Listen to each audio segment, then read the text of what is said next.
அன்பு நண்பர்களே, அனைவருக்கும் அன்னை சமையல் உமாவின் அன்பான வணக்கங்கள். இன்னைக்கு அன்னை சமையலில் பார்க்க போகிறது சூப்பரான பிரேக்ஃபாஸ்ட் ரெசிபிங்க. இன்ஸ்டன்ட் ரவா ஊத்தப்பம், அதுக்கு சூப்பரான சைட் டிஷ் தக்காளி சட்னி. தோசை மாவுலனா கவலை வேணாங்க. ஒரு 15 மினிட்ஸ்க்குள்ளே இந்த ரவா ஊத்தப்பத்தை நீங்கள் ரெடி பண்ணிடலாம். அதே மாதிரி தக்காளி சட்னி செய்கிறதுக்கு ரொம்ப ரொம்ப சுலபமானது. வாங்க ரவா ஊத்தப்பமும் தக்காளி சட்னி எப்படி செய்கிறதுன்னு பார்க்கலாம். இப்போ ரவா ஊத்தப்பம் செய்கிறதுக்கு தேவையான பொருள் என்னென்னு பார்த்துக்கலாங்க. ரவை 1 கப் எடுத்துக்கலாம். இப்போ இது கூடவே 3/4 கப் தயிர் சேர்த்துக்கலாம். தயிர் ரொம்ப புளிப்பாக இருக்கக்கூடாதுங்க. புளிப்பாக இருந்ததுன்னா தோசை டேஸ்ட் நல்லா இருக்காது. இப்போ இதை நல்லா மிக்ஸ் பண்ணிக்கலாங்க.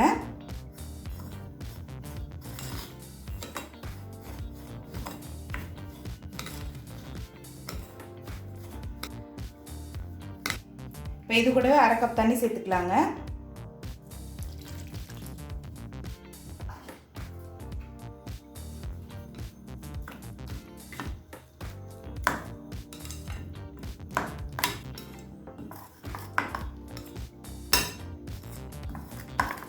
இதை நல்லா மிக்ஸ் பண்ணியாச்சுங்க. இதை ஒரு 15 நிமிஷம் நம்ம ஊற வச்சிடலாம். இப்போ 15 நிமிஷம் ஆயிடுச்சுங்க. நல்லா திக்காகிடுச்சு. இப்போ இது கூடவே 1/2 கப் தண்ணி சேர்த்துக்கலாங்க. தேவையான அளவு உப்பு, ஒரு பிஞ்ச் பேக்கிங் சோடாவை தண்ணியில் கரைச்சி இதில் சேர்த்துக்கலாங்க. பேக்கிங் சோடா சேர்த்தாதான் ஊத்தப்பம் நல்லா சாஃப்டாக வரும். இப்போ நல்லா மிக்ஸ் பண்ணிக்கலாங்க. நல்லா ஊத்தப்பம் கன்சிஸ்டன்சிக்கு இருக்கணும். ரொம்ப திக்காகவும் இருக்கக்கூடாது, அதே நேரத்தில் தண்ணியாகவும் இருக்கக்கூடாது. பாருங்கள், நல்லா மிக்ஸ் பண்ணியாச்சுங்க. இந்த கன்சிஸ்டன்சிக்கு இருக்கணும். அதுக்கேற்ற மாதிரி தண்ணி சேர்த்துக்கோங்க. இப்போ ரவா ஊத்தப்பம் ஊற்ற ஆரம்பிச்சிடலாங்க. இப்போ ரவா ஊத்தப்பம் மேலே போடுறதுக்கு தேவையான பொருள் என்னென்னு பார்த்துக்கலாம். பொடியாக நறுக்குன ஒரு வெங்காயம், பொடியாக நறுக்குன 1/2 தக்காளி. தக்காளிலேருந்து விதை எடுத்துட்டேங்கன்னா பொடியாக நறுக்குன 2 பச்சை மிளகாய், கேரட் துருவுனது 2 டேபிள் ஸ்பூன் சேர்த்துக்கலாம். கொஞ்சம் கருவேப்பிலை, கொஞ்சம் கொத்தமல்லி. இது எல்லாத்தையும் நல்லா மிக்ஸ் பண்ணிக்கலாங்க.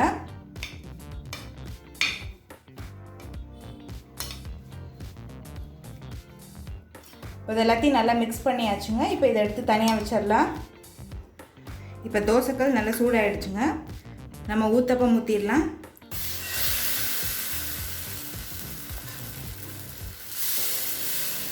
சின்னதாக ஊற்றணும், அதே நேரத்தில் தடிமனாகவும் இருக்கணும்.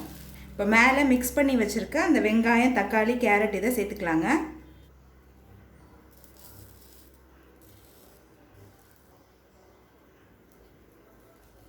கொஞ்சமாக எண்ணெய் சேர்த்துக்கலாங்க.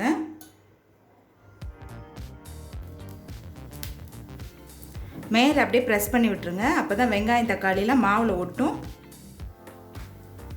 இப்போ ஒரு சைடு வெந்துருச்சுங்க, திருப்பி போட்டுக்கலாம்.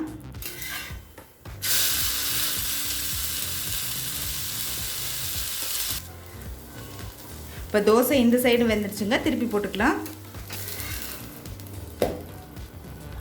ரவா ஊத்தப்பம் ரெடி ஆகிடுச்சுங்க. சர்வ் பண்ணிடலாம். இப்போ அடுத்து தக்காளி சட்னி எப்படி செய்கிறதுன்னு பார்க்கலாங்க.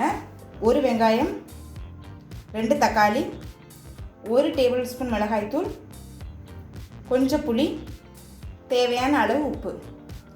இப்போ இது எல்லாத்தையும் மிக்சியில் கொஞ்சமாக தண்ணி சேர்த்து நைஸாக அரைச்சிக்கலாங்க. இப்போ மிக்சியில் எல்லாத்தையும் அரைச்சாச்சு. இப்போ சட்னியை வதக்க ஆரம்பிச்சிடலாம். கடாயில் தேவையான அளவு எண்ணெய், 1/2 டீஸ்பூன் கடுகு,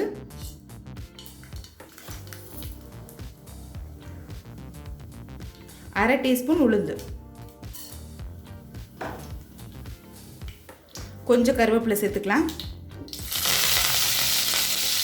இப்போ மிக்சியில் அரைச்ச விழுதை இதில் சேர்த்துக்கலாம்.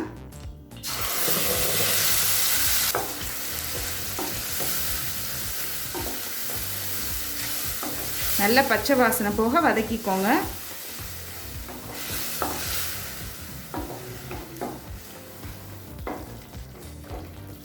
ஒரு 5 நிமிஷத்துக்குள்ளே இந்த சட்னி நீங்கள் பண்ணிடலாங்க. இந்த தக்காளி சட்னி பார்த்தீங்கன்னா ஊத்தப்பத்துக்கு மட்டும் இல்லைங்க, இட்லி தோசைக்கு ரொம்ப நல்லாயிருக்கும்.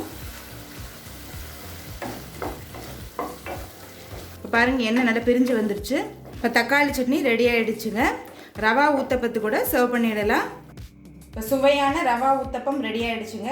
அதுக்கு சூப்பரான சைட் டிஷ் தக்காளி சட்னி ரெடி ஆகிடுச்சு.